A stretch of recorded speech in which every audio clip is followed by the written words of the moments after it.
그리스도의 풍성하신 은혜와 사랑이 늘 함께 하시기를 바랍니다. 오늘 이 아침에는 시편제 55편 16절로 23절 생명의 삶 큐티 3월 18일자 말씀입니다. 16절 55편 16절 이하의 말씀 봅니다. 나는 하나님께 부르짖으리니 여호와께서 나를 구원하시리로다.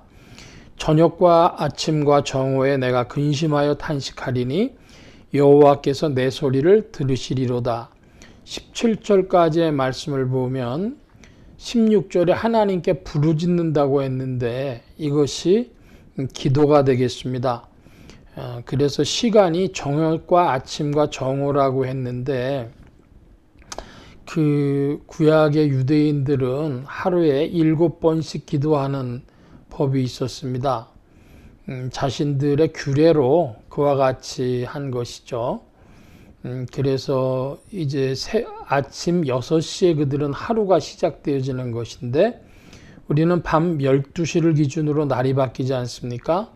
그 사람들은 아침 6시 무렵으로 날이 바뀌는데 바로 그 날이 바뀌는 그때에 기도하고 또 9시에 기도하고 정오에 기도하고 3시에 기도하고 오후 3시에 그러면 보통 몇 번입니까? 6시, 9시, 12시, 3시 이렇게 4번 기도하고 그 저녁 무렵에 그러니까 그 당시는 농경사회이기 때문에 해가 이렇게 떨어지면 일 못하죠. 그래서 보통 5시경 되면은 기도하고 그리고 저녁에 또 그 식사를 마친 후에 그리고 잠들기 전에 그렇게 되면 한 7번쯤 됩니다. 그래서 한 번 기도할 때마다 그 오늘 우리 시간으로는 20-30분경이 되겠죠. 그렇게 계속 기도를 했습니다.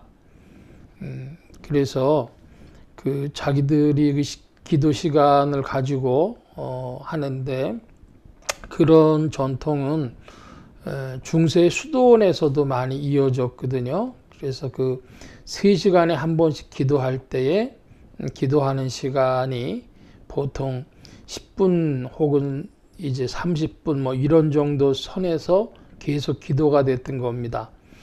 낮에는 짧게 기도하고 이제 아침 새벽 시간하고 밤에는 좀 길게 기도했죠. 그런 것을 좀 염두에 두시면 이렇게 여호와께서 내 소리를 들으시리로다. 기도 시간인데 이 신약의 우리의 그 규례적인 기도하고 구약의 규례적인 기도하고 신약의 쉬지 말고 기도하라의 접점이 좀 있어야 할 것 같습니다. 그게 무슨 말씀이냐 그러면 어떤 목사님이 쉬지 말고 기도하라에 대해서 이야기하시면서 쉬지 말고 기도하기 위해서는 눈을 뜨고 기도해야 되고 다른 사람과 같이 함께 어울려 살면서도 뭐 버스를 타든지 지하철을 타든지 회사에서 사무를 보든지 혹은 회의를 하든지 모든 시간에서 눈을 뜨고 마음속으로 기도할 수 있다. 그 얘기를 하셨어요. 저는 동의합니다. 쉬지 말고 기도하라는 것이 문자적으로 이루어지려면 그렇게 기도해야 할 것입니다. 그리고 그 쉬지 말고 기도하라에 대해서 어떤 아주 믿음 좋다고 생각하는 분들이 이렇게 이야기한 걸 들었습니다. 쉬지 말고 기도하라고 하는 것은 사실은 성경 말씀을 암송하고 읽는 것인데 그래서 그 헬라인들처럼 그 자기 마음에 생각나는 대로 하는 걸 기도라고 하는데 그런 것이 아니다. 이렇게 얘기를 하셨어요. 굉장히 아주 은혜로운 것 같지만은 사실은 그게 설득력이 없는 말씀입니다. 뭐냐 하면 데살로니가나 이런 데는 헬라이기 때문에 그 사람들이 외우고 암송하는 성경 구절들이 별로 없었어요.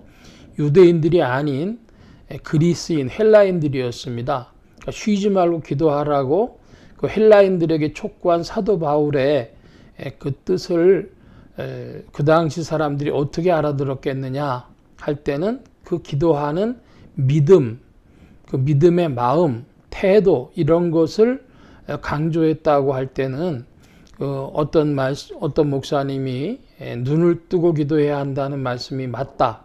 그것이 신약의 기도다. 믿음을 가지고 눈을 뜨고 마음속으로 하는 그 기도가 쉬지 않고 기도하는 것이다. 저는 그 말씀에 동의를 하고 또 동시에 구약의 규례적인 기도 하루에 이렇게 7번씩이나 기도를 하는데 저 개인의 체험을 가지고 좀 말씀드리면 그 제일 은혜 받았을 때가 언제냐면 오후 3시 그 베드로가 그 오후 3시에 기도하면서 체험한 일들이 사도행전에 나오는데 그 오후에 주님을 기억하고 시간을 내서 기도했던 때는 많이 큰 감동과 은혜가 있었던 그런 시간들이었던 것을 기억해 볼 때는 구약의 규례적인 기도와 신약의 무시의 기도가 함께 어우러지는 것이 현실적인 그리스도인들의 신앙 생활, 기도 생활이 될 것이다 하는 말씀을 드리겠습니다. 새벽 기도에 은혜 받으시는 분들, 이런 것은 규례적으로 기도하는 거죠. 언제라도 기도하는 것, 그런 것은 무시의 기도와 같은데 이런 규례적인 기도와 무시의 기도가 잘 링크되어져서 현실적인 기도 생활이 되시기를 바랍니다. 18절 이하의 말씀 봅니다. 나를 대적하는 자가 많더니 나를 치는 전쟁에서 그가 내 생명을 구원하사 평안하게 하셨도다. 옛부터 계시는 하나님이 들으시고 그들을 낮추시리이다. 그들은 변하지 아니하며 하나님을 경외하지 아니함이니이다. 그는 손을 들어 자기와 화목한 자를 치고 그의 언약을 배반하였도다. 그의 입은 우유기름보다 미끄러우나 그의 마음은 전쟁이요 그의 말은 기름보다 유하나 실상은 뽑힌 칼이로다. 네 짐을 여호와께 맡기라. 그가 너를 붙드시고 의인의 요동함을 영원히 허락하지 아니하시리로다. 하나님이여 주께서 그들로 파멸의 웅덩이에 빠지게 하시리이다.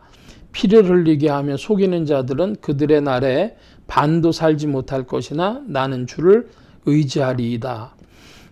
23절까지의 말씀에 보면은 기도의 법에 대해서 잘 말씀해 주고 있다고 믿습니다. 22절에 보면 내 짐을 여호와께 맡기라 그랬습니다. 우리의 마음이 눌릴 때 세상의 무게로부터 세상의 짐들로부터 마음이 눌릴 때에 하나님 앞에 기도함으로 그 짐을 하나님께 맡기는 체험, 그 짐이 이제 가벼워진 체험을 하려고 한다면은 첫째로 하나님 앞에 부르짖으며 외치며 해서 내 마음을 누르고 있던 짐들이 사라지는 것 같은 체험을 할 때도 있고 방언 기도를 하시는 분들도 있을 겁니다. 개인의 기도 시간에 방언 기도를 하면서 마음에 짐이 없어질 때까지 이렇게 기도하는 그래서 기도함으로 그 짐이 사라지는 것 같은 체험을 현재적인 그리스도인의 그런 기도 생활의 체험인데 저 자신으로는 방언으로 기도해서 이제 짐들이 사라지는 것 같은 체험도 있었고 또 어떨 때는 하나님 앞에 눈물을 흘리면서 우리의 말로 기도하는데 그 짐을 하나님께 맡긴 것 같은 체험도 해보았습니다.